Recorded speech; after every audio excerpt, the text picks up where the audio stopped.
Now, the other day I once again watched The Last Jedi. Watched it for the first time in many years, and then of course made a video talking about some of the not so good things that stood out to me, or still stood out to me after all this time. It didn't scare me enough then. It does now.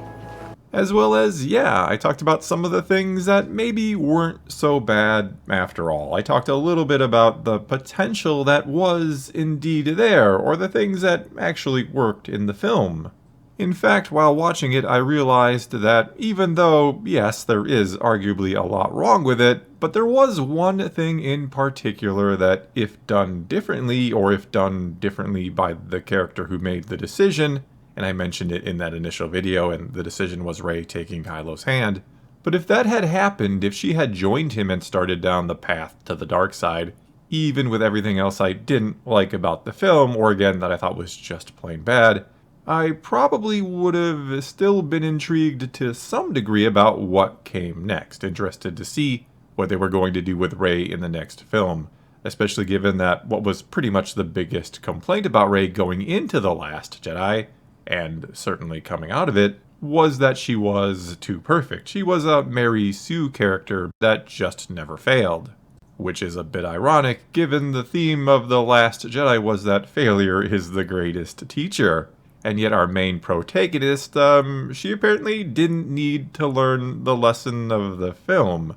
Instead, it was Luke Skywalker that needed to learn this lesson, even after all the failures we'd seen him go through before in the original trilogy. Apparently Luke had learned nothing from all that, and learned nothing about seeing a speck of good in the darkness when he believed in his father, and here decided that maybe someday his nephew Ben could go bad, and it would just be easier to kill him now instead of that possibly ever happening. But I digress, and the more I thought about it, and the more I remembered how much I enjoy doing videos like these that are kind of theory videos in reverse, where you say, what if this had been how the movie went, the more I realized that if you make that one change, if Rey takes Kylo's hand, if that is, shall we say, what the film is building or leading to, a chain reaction of sorts, in reverse, would have to happen. Everything else around it or leading up to it would need to change to align with the new direction of the story, and those changes just might make for a better movie. That will be up for you to decide at the end of the video, after you've heard my thoughts here, and then by all means tell me your thoughts, agree or disagree with me, in the comments below. And so, getting right to it, the first and arguably biggest thing that would need to change is, well, we no longer have to make Luke Skywalker the failure. He no longer needs to be the one who needs to learn a lesson. That would again be Rey, which makes sense given again she is our main protagonist and should have the most prominent and impactful story arc. And as I was saying a few moments ago, it also makes sense given all we have seen Luke go through in the past, or should I say learned from in the past. Luke, you could argue, really should have been a Paragon type character in this film. One that had all his stuff together and was on that island for a reason other than just wanting to die and see the Jedi end. It's time for the Jedi to end. And I often see people say, what other reason would there be for Luke to exile himself on that island? Rian Johnson had no choice but to go that direction with his character, given where J.J. Abrams left him at the end of The Force Awakens. And, well, we'll just never mind the fact that J.J. Abrams originally had Rey finding Luke at, again, the end of The Force Awakens, meditating with rocks floating around him, very much implying he had not cut himself off from the Force and given up. And it was Rian Johnson that wanted that ending changed, meaning J.J. Abrams, at least, for whatever that is worth, seemed to have a whole different idea behind Luke being on the island. And a very simple reason for Luke being there, which would align with his character as we knew him, is that he had foreseen that he couldn't be the one to save Ben Solo, that he couldn't turn his nephew back to the light, and that there would be no choice, as a Jedi, should he confront him again, but to kill him. And Luke refused to ever even consider that. He refused to give up on his nephew, as he had once refused to give up on his father.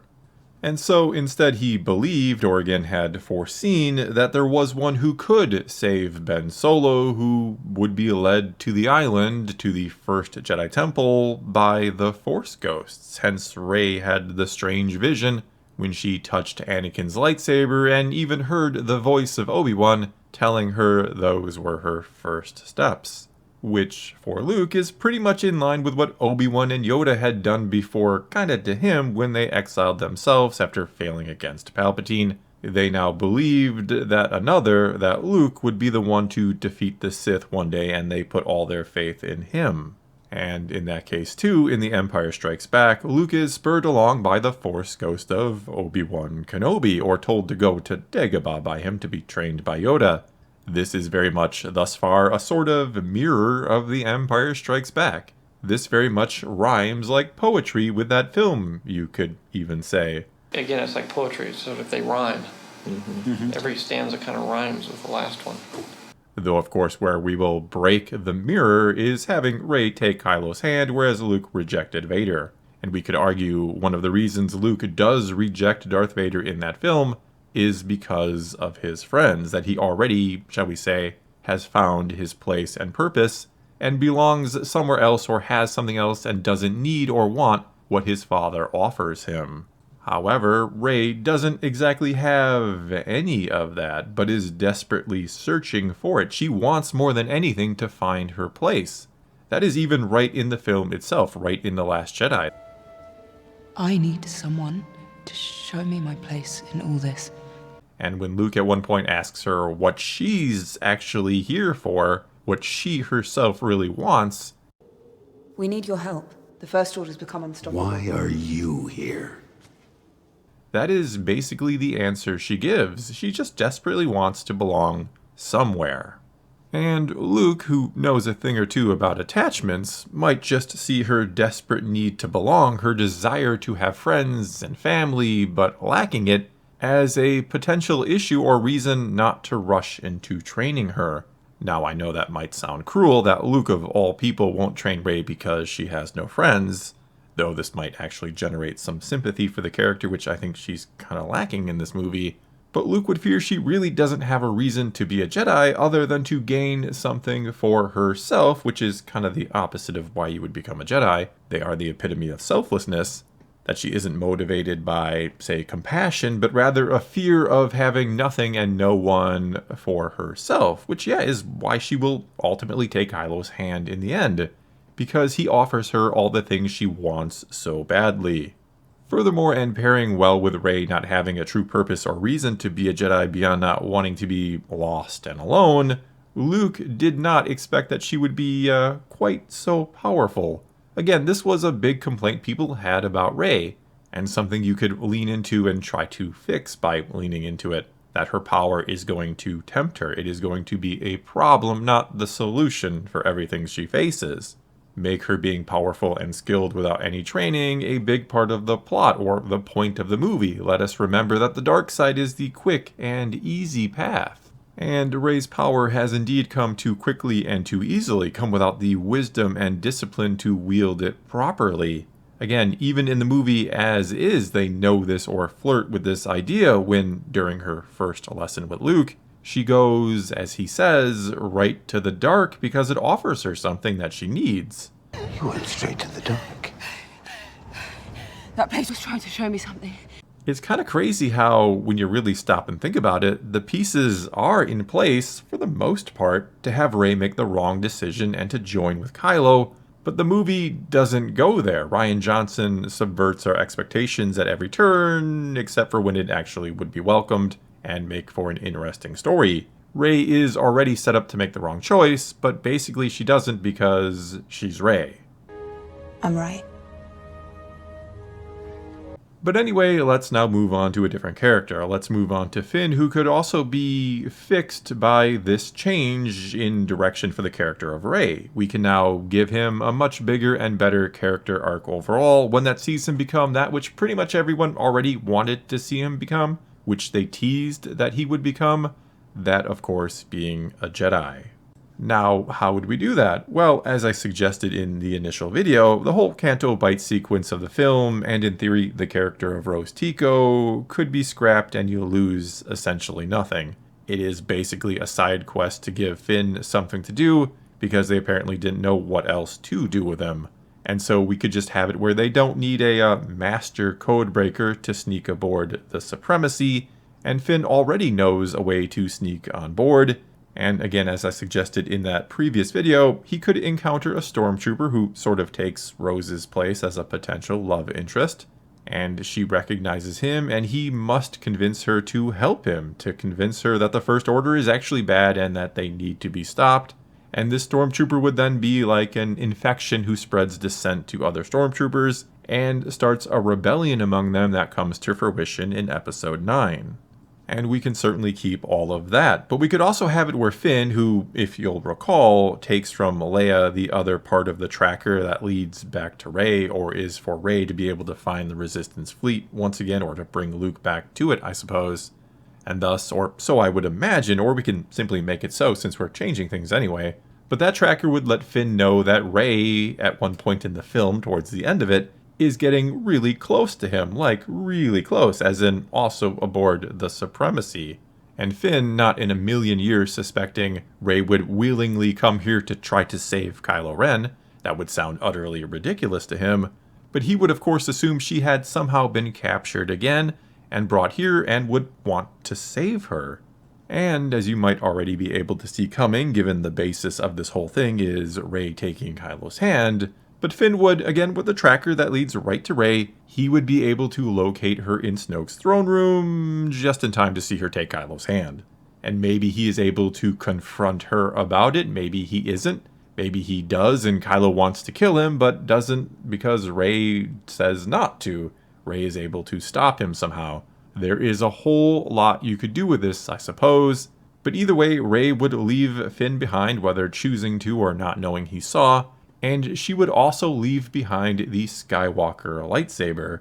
She would let the past die, if you will. And that's when we would have the saber call out to Finn. That's when he would experience, after picking it up, pretty much the same vision that Rey had in The Force Awakens, thus making us wonder if maybe it had been calling out to Finn all along, and if he's actually the one that is supposed to go to Luke to be trained. And yes, I know he has already picked it up before and should have had the vision, but perhaps there is a reason why he didn't have the vision. We could figure it out. But he would, of course, take the lightsaber, and as cheesy as it might sound, but I would then end The Last Jedi pretty much the same way The Force Awakens ends, with someone showing up on Ahch-To at the Jedi Temple on Ahch-To, the first Jedi Temple, and handing a lightsaber to Luke Skywalker, though this time it would be Finn.